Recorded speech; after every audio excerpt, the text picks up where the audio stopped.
Hello दोस्तों, good morning. देवभूमि education Uttarakhand में आप सभी का स्वागत है। आज की मुख्य अपडेट है फ्रेंड्स। विवादों में घिरे लोक सेवा आयोग के अध्यक्ष ने 18 माह में छोड़ा पद। 6 साल का था कार्यकाल और 20,000 पदों पर होनी थी भर्ती। लगातार विवादों में घिरे उत्तराखंड लोक सेवा आयोग के अध्यक्ष डॉक्टर राकेश कुमार ने महज 18 माह बाद ही पद से इस्तीफा दे दिया है। इससे भर्तियों का चल रहा विशेष अभियान प्रभावित हो सकता है। इस इस्तीफे को लेकर तमाम तरह की चर्चाएं बाजार गर्म हैं और डॉक्टर राकेश कुमार ने 24 दिसंबर 2021 को 6 वर्ष के लिए उत्तराखंड लोक सेवा आयोग का अध्यक्ष का पद संभाला था।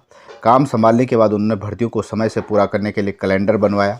कैलेंडर के हिसाब से उन्होंने 30 परीक्षाएं करवाई और इस बीच उत्तराखंड अधीनस्थ सेवा चयन आयोग के पेपर लीक होने के बाद राज्य सरकार ने समूह की भर्तियों की जिम्मेदारी राज्य लोक सेवा आयोग को सौंप दी।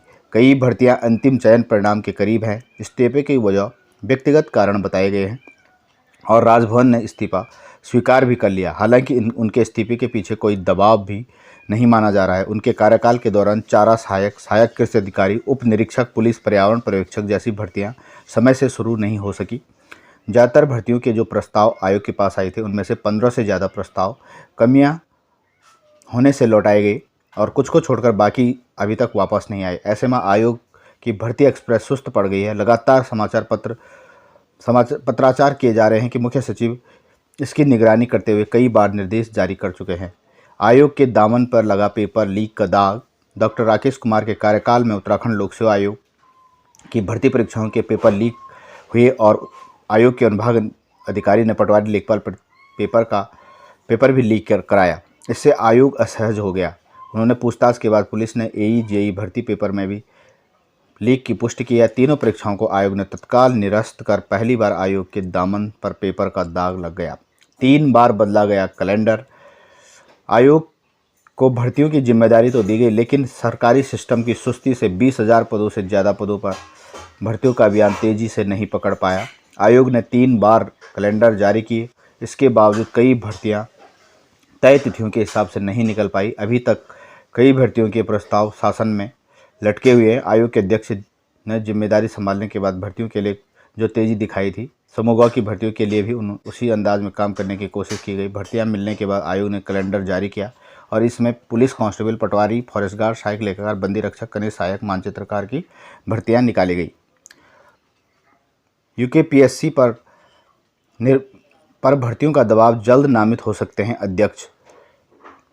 राज्य सरकार भर्तियों को लेकर गंभीर है। ऐसे में आयोग के पास यह दबाव कि आयोग पहले ही दिसंबर 2023 तक 1.5 दर्जन से ज़्यादा भर्तियों का कैलेंडर जारी कर चुका है। हालांकि इनमें कई प्रस्ताव संशोधित होकर अभी आयोग को नहीं मिले हैं। मुख्य सचिव SS संधू भी हो सकते हैं प्रबल दावेदार। राज्य लोक सेवा आयोग के अध्यक्ष राकेश कुमार के इस्तीफा के बाद अध्यक्ष की ताजपोशी जल्द हो सकती है। मुख्य सचिव डॉक्टर SS संधू के अध्यक्ष के लिए प्रबल दावेदार हो सकते हैं।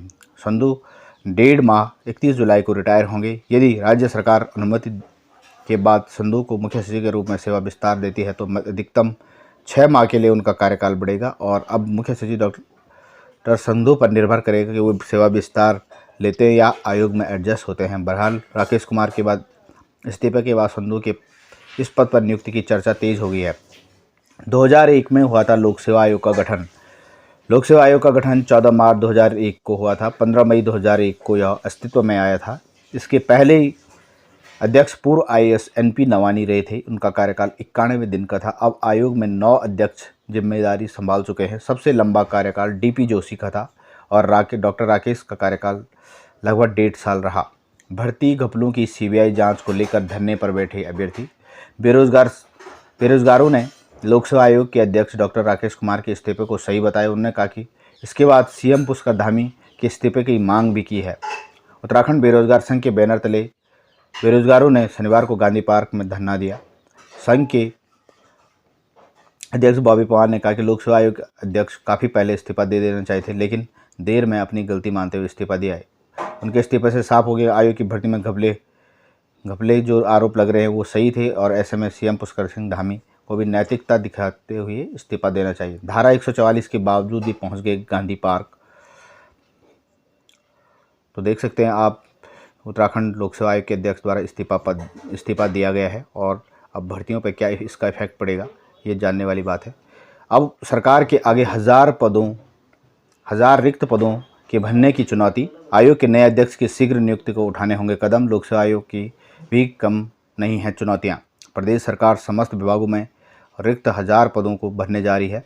कार्मिक विभाग की ओर से विभागों से पदों का ब्यौरा तलब किया जा चुका है। ऐसे में उत्तराखंड लोक सेवा आयोग के नए अध्यक्ष डॉक्टर राकेश कुमार के त्यागपत्र के बाद प्रदेश सरकार के लिए चुनौती बन गई है।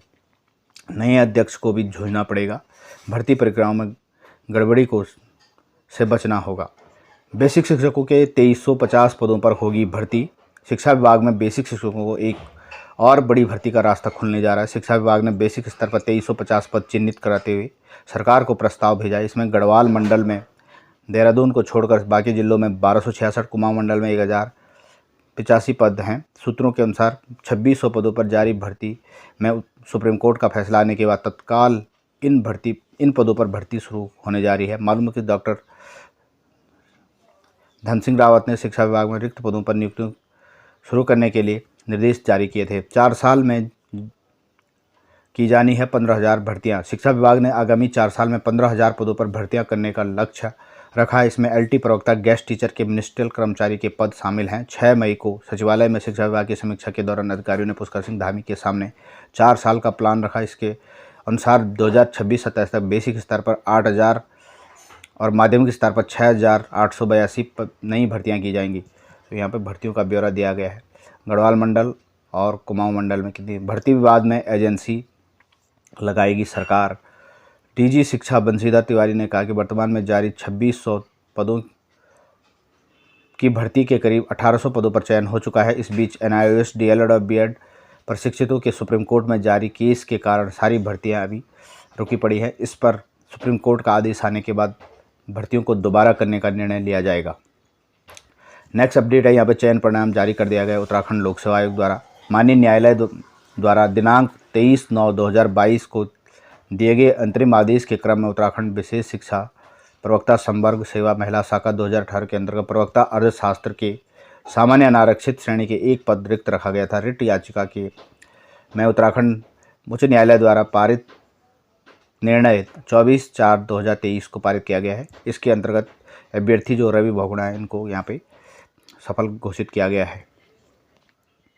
नेक्स्ट अपडेट है, BEd प्रवेश परीक्षा का फॉर्म यहाँ पे आ चुका है, जिसकी ऑनलाइन पंजीकरण प्रारंभ करने की तिथि 9 जून है और ऑनलाइन आवेदन पंजीकरण की अंतिम तिथि 25 जून 2023 है। 16 जुलाई रविवार को गढ़वाल विश्वविद्यालय के विभिन्न परीक्षा केंद्रों पर निम्नलिखित विवरण अनुसार किया जाएगा। तो यहाँ पे 1000 रुपये सामान्य की फ़ीस है और अन्य के लिए 600 रुपये का ये फॉर्म है। नेक्स्ट अपडेट है, लुआणी और सुइया गांव में विकसित होंगे चाय बागान। देवाल ब्लॉक के लुआणी और सुइया गांव में काश्तकार पारंपरिक खेती के साथ ही चाय बागान से रोजगार कर सकेंगे। टी बोर्ड गैरसैंण के अधिकारियों ने गांव में भूमि का सर्वे कर मिट्टी के सैंपल लिए हैं। 5 हेक्टेयर भूमि में लुआणी गांव के फराली तोक में बनेगा बागान। 50 नाली भूमि पर सुइया गांव में किया जाएगा चाय का उत्पादन। तो थैंक्स फॉर वॉचिंग वीडियो। ये थी आज की अपडेट। जल्द मिलते हैं नई वीडियो में। नमस्कार।